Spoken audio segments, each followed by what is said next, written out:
I want to thank all of you. I want to thank InfraGard, and I want to thank Secure World Expo for making this presentation a possibility. It's truly a privilege to be here with all of you and to have the honor of addressing all of you today. Every day, each and every one of you here perform your duties and your jobs based on the primary concepts of safety and security. Those words and the characteristics they represent are keystones. They're the desired foundations of our lives, of our society, and of our country. Our founding fathers built those concepts of safety and security into the cornerstone documents and charters upon which this very nation is based. It's not only desired, it's expected that as Americans we have the right to be safe, sound, and secure in all we do, wherever we are, and at all times.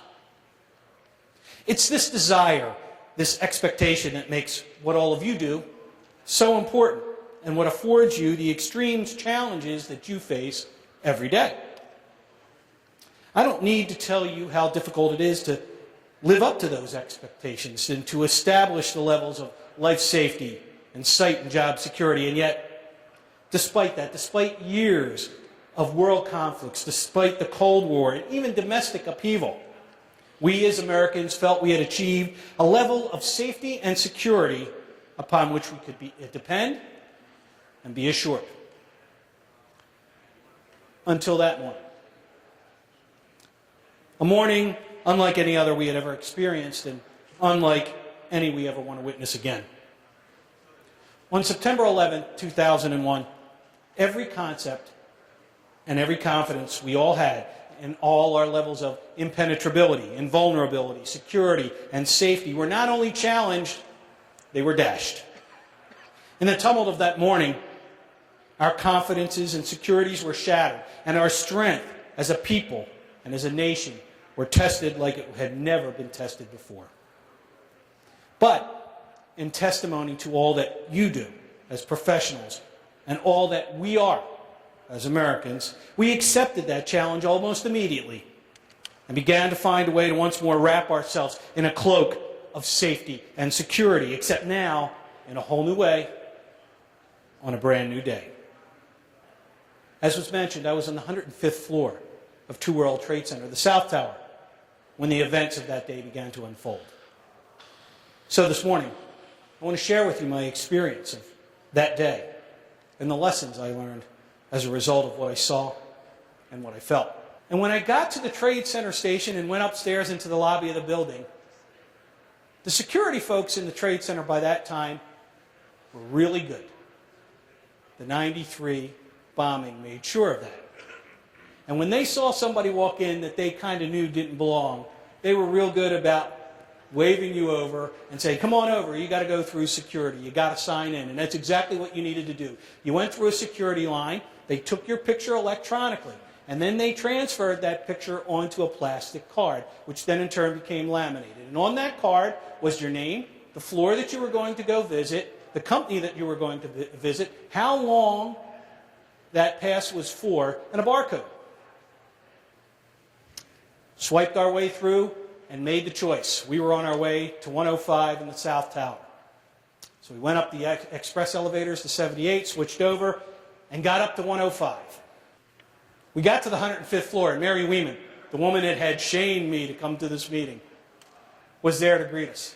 It was kind of interesting. Here's Mary, this extremely powerful woman, a woman who has smashed through all the glass ceilings that the insurance industry can present to women.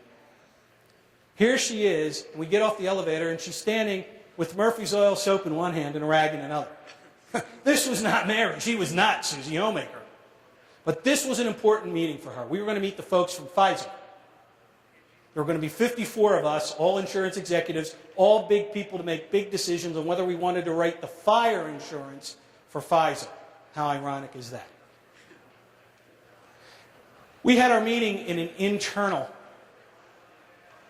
conference room. A room with 4 walls, no windows, 1 door. We were all herded in there and all drinking our coffee and kibitzing.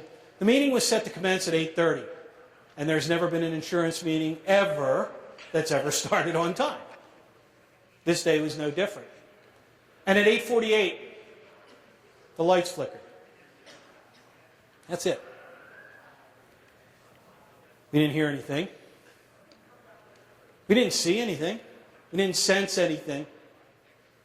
Just a flicker of lights. Almost immediately, a guy by the name of Rick Blood from the Aon Corporation crashed into the room. And he said, "Hey, look, there's been an explosion in the North Tower, and we've got to evacuate." 54 intelligent human beings in one room. And we all reacted the same exact way. We're fine. Every time you come to New York, something's happening. Yeah, that's just the way it is. Yeah, we're fine. Let's have our meeting.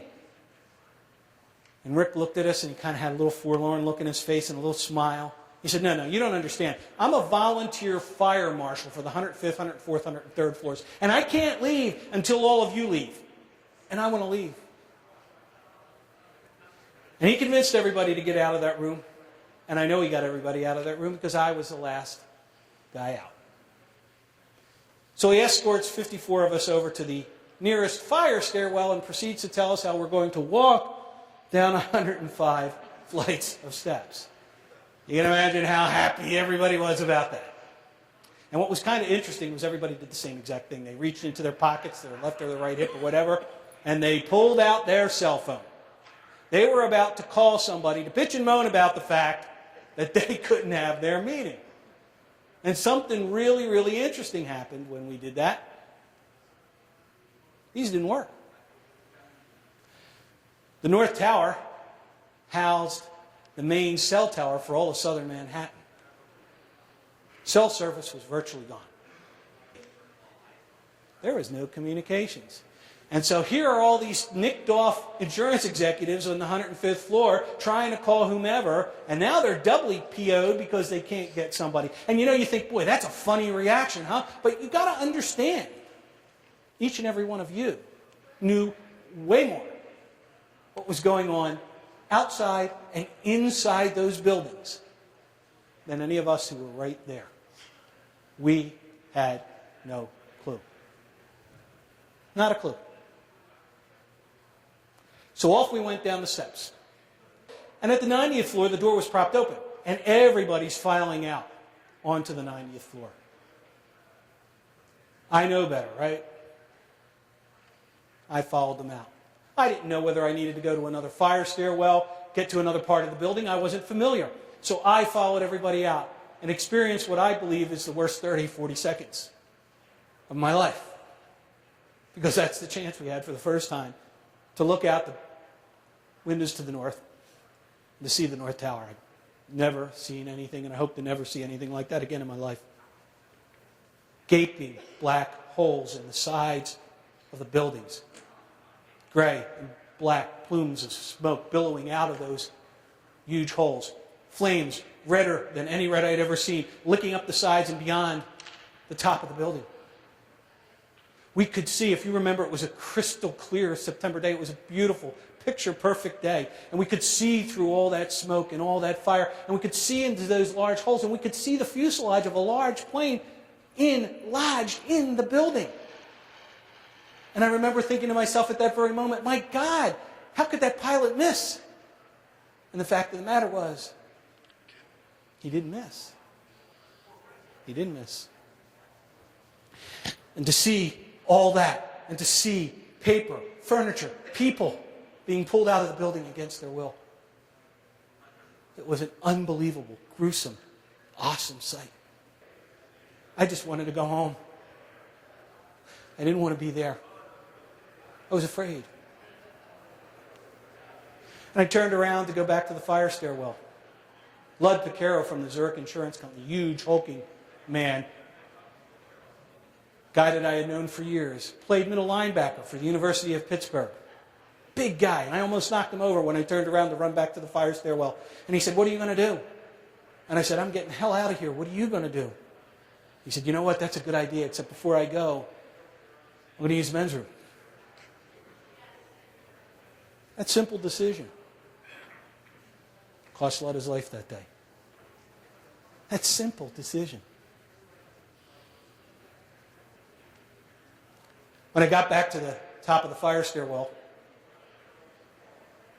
they started making the announcement in the building that maybe some of you have heard about, read about. And the announcement went something to the effect of, the event has been contained to the North Tower. The South Tower is considered safe. We suggest that if you work in the South Tower, you return to your workstation. If you are a visitor, we suggest that you stay where you are until further notice. And if you feel you need to proceed, please proceed with caution. I see the looks, I hear the noises, and I hear this every time. But you people probably better than anybody understand what was going on at that moment. Somewhere down in the lobby level of that building was a person in charge of building security. At that point, there's a firefighter on one side, there's a police person on the other side, both talking into this woman or man's ear saying, there are as many as 25,000 people inside this building. Outside, it's raining concrete, steel, and bodies. Where are you going to put them? Wait a minute. Everything's cool in this building. Lights are on, ventilation's working, air conditioning's working, elevators are going up and down. We're cool. Everybody stay put. Let's figure out what's going on. Who would have ever thought that within 18 minutes the same exact thing would happen again? Who would have thought? Now, I had decided already that I was proceeding. I didn't know how cautious I was going to be. I was getting out. And I started down those steps and got down to that 78th floor, the sky lobby level that I mentioned earlier. And there's Mary, this powerful woman, screaming at the top of her lungs, Joey, Joey, Joey, Joey. The only other people in the world that call me Joey are my old Polish aunts, right? Joey! Joey! I am not walking down 78 more flights of steps in these shoes. I'm taking the elevator. She was using a New York word in there that you never use here in Phoenix, I'm sure. And I gave her that wave that you kind of give people. And I turned and I went back to the stairwell. Arguably the best decision that I've made in what is still my life. Because I was somewhere between the 75th and 72nd floor when the second plane plowed into our building. That plane went into the South Tower on an angle between the 78th and the 82nd floor. I have never felt anything like that in my life. I'm no engineer, but I do know that that fire stairwell shook from side to side at angles that it should never have been shaken. Back and forth so violently, back and forth. The concrete spidering out, the handrails breaking away from the wall, the fire retardant material in the ceilings coming down on us like snow, the steps underneath our feet undulating like waves in the ocean, and this thing is just rocking back and forth, and you feel this heat ball blow by, and you smell this jet fuel, and it's going and going and going, and then it stops. And you would think that there would be this massive pandemonium, and yet there was nothing but a stunned silence. We all picked ourselves up as best as we could and dusted ourselves off and started to make our way down the steps. You know, at this point in the presentation, I always like to talk about something. I had the chance to work with the folks from ABC News and USA Today at the first anniversary of the event. Just the heat generated by the friction of the plane through the building. Just the heat generated by that steel through the steel was over 2,000 degrees Fahrenheit. Those people on the 78th floor, sky lobby level, waiting for those elevators, hundreds, maybe 1,000, were killed instantly.